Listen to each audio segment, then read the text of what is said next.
physicality is always a limitation, isn't it? You can stretch it. But there is a limitation for physical body. Physical means limit, isn't it? Because the basis of physicality is a limited boundary, isn't it so? Only because there is a limited boundary, you can call this physical. If you take away a defined boundary that a physical form has, there is no such thing as physicality. That which is boundless is not physical, isn't it? So is there a boundary? Definitely there is. Nature has set up substantial limitations upon you, but what I am talking about is, you are inventing new limitations. This is not necessary. As it is, nature has set up enough limitations upon you. You don't have to invent new limitations and make yourself much smaller than what you are. A human being is… Generally there's so much talk about God and heaven and nonsense, mainly because human beings have not realized the immensity of what it means to be human. That is the main problem. If you are experiencing the immensity of what it means to be human, you wouldn't be talking so much about other things. This is a grand thing by itself. He makes a fish into a human being over the afternoon. Is it not a grand thing? But he is doing it unconsciously. If he can consciously convert a fish into a human being, it is a phenomena, isn't it?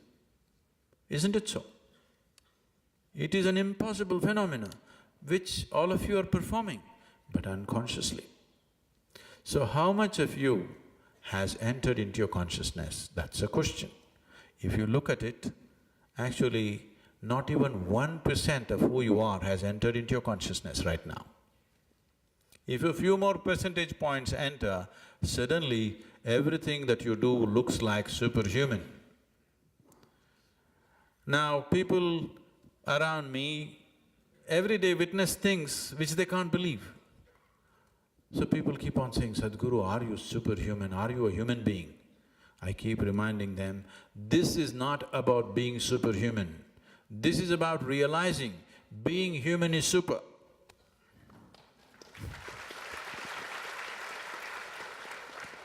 There are two ways to look at it.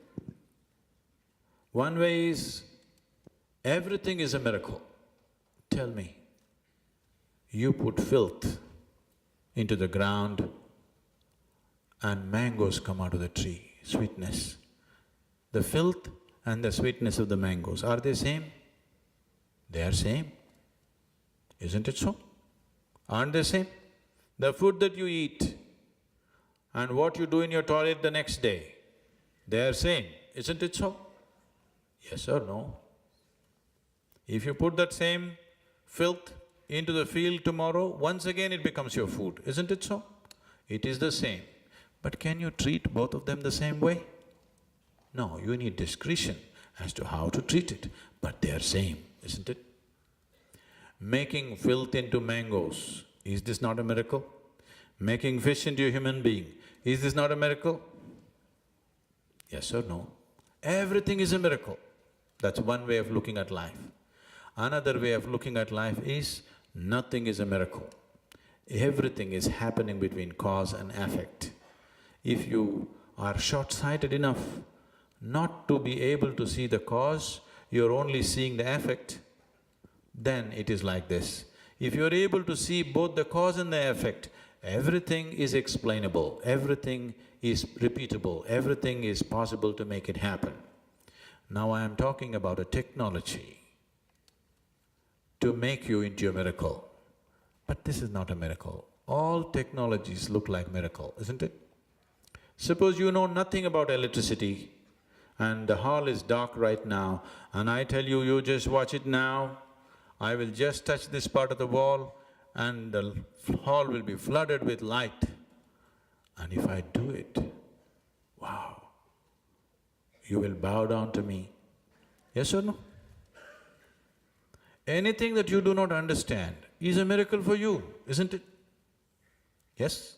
Anything that you are unable to grasp is a miracle for you. Now I'm going to pull out something from my pocket. just a combination of plastic and metal, I'm going to do this and talk to somebody in India or America or where you want. Is this a miracle or not? But the problem is all of you have it, this is the problem. Only if I had it, if I had a cell phone 1,000 years ago, I would have become God himself. The damn thing came to me too late. If I had a light bulb 1,000 years ago, I could have become a god.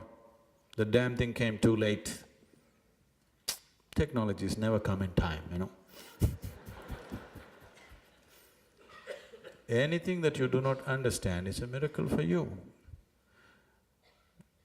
And at the same time, is there any one thing that you truly understand? I want you to look at this. Do you understand this flower? Fully, do you? You may have studied botany for 10,000 years, but do you understand this flower fully? Do you understand a single atom in this existence? Do you? No. So everything is a miracle. If you look deep enough, everything is miraculous. On one level, everything is explainable. On another level, everything is miraculous. That's the beauty of life.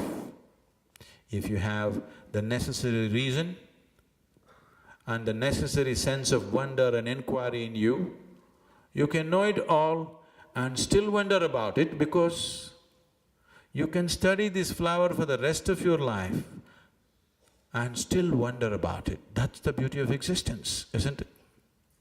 Or you can be a fool who will draw conclusions about this flower and believe you know it. That's the difference. Everything about your life is like this, isn't it so? Yes? Everything about your life is like this. So it's miraculous and mundane at the same time. It is within reason and beyond reason at the same time. It is human and divine at the same time. You can play between the two. It's very beautiful. You can also become an animal, Very easily human beings can behave like animals, isn't it?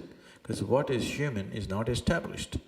You can freely, seamlessly move from animal nature to human nature to divine nature and back again if you wish. It's very beautiful. Don't mess it up.